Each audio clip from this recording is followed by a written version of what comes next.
دیکھیں معراج جو ہوئی ہے حضور علیہ الصلوۃ والسلام کو، وہ جمہور علماء کے نزدیک جسمانی ہی ہوئی ہے۔ ملا جیون رحمۃ اللہ تعالیٰ علیہ جو مشہور ایک بزرگ گزرے ہیں، اور درس نظامی میں ان کی مشہور کتاب نور الانوار بھی پڑھائی جاتی ہے، اور تفسیرات احمدیہ ان کی مشہور کتاب ہے۔ اس کتاب میں انہوں نے اور عبد المصطفیٰ اعظمی صاحب رحمۃ اللہ تعالیٰ علیہ نے سیرت مصطفیٰ میں اس بات کو لکھا ہے کہ جو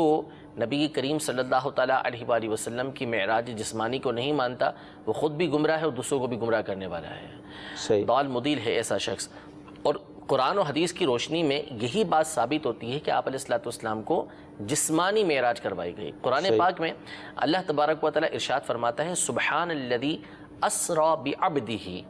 پاک ہے وہ ذات کے جو راتوں رات اپنے بندے کو لے گئے۔ اس میں ہر کلمہ جو ہے وہ اس بات پر دلالت کرتا ہے کہ آپ علیہ الصلوۃ والسلام کو جسمانی معراج کروائی گئی۔ سب سے پہلے بعبدہ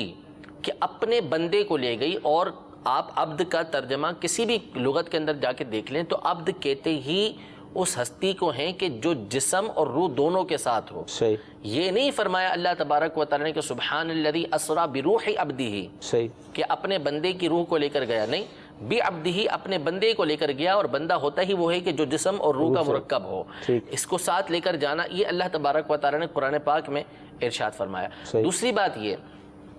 کہ نبی کریم صلی اللہ تعالیٰ علیہ وآلہ وسلم کو اگر روحانی معراج ہوتی، یعنی خواب کے اندر آپ کی معراج ہوتی اور آپ روح کے ذریعے یہ سفر ہوتا، تو پھر جب آپ علیہ الصلوۃ والسلام تشریف لے کر آئے، ایک لمبا عرصہ آپ نے جو ہے وہ مسجد اقصیٰ، مسجد اپنا ساتوں آسمان پر انبیاء کرام علیہ السلام سے ملاقات، یعنی ایک آسمان اور زمین کے درمیان 500 سال کا فرق، پھر اس کے بعد پھر 500 سال کا، یہ سارے مقامات آپ طے کر کے آئے، جنت دوزخ کا نظارہ کیا، اللہ تبارک و تعالیٰ کا دیدار کیا، رات کے مختصر حصے میں واپس آ گئے۔ آ کے آپ نے صبح جب کفار کے سامنے اس بات کو بیان کیا تو انہوں نے آپ کی تکذیب کی، استہزاء کیا، مذاق کیا۔ اگر یہ روحانی بات ہوتی، خواب کی بات ہوتی، تو اس میں مذاق کی کیا بات ہوتی؟ صحیح بات، یعنی وہ استہزاء کیسے کرتے کہ خواب کے اندر تو کسی کے ساتھ بھی ایسا معاملہ ہو سکتا ہے۔ ہم بھی بعض اوقات خواب دیکھتے ہیں تو خواب کے اندر پتہ نہیں کیا کیا معاملات کتنے سالوں کے گزر آتے ہیں، سب کچھ ہو جاتا ہے اس کے اندر۔ تو اگر ایسا ہوتا تو پھر استہزاء کی کوئی صورت ہی نہ رہتی، اور علماء کرام کو اتنے دلائل دینے کی حاجت نہ رہتی۔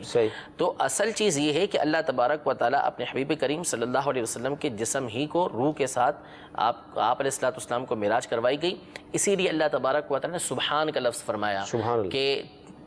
سبحان کا مطلب ہوتا ہے پاک ہے وہ ذات، یعنی اللہ تبارک و تعالیٰ ہر عیب سے پاک ہے۔ تو جسم کو راتوں رات لے جانا یہ بندوں کے لیے عیب ہو سکتا ہے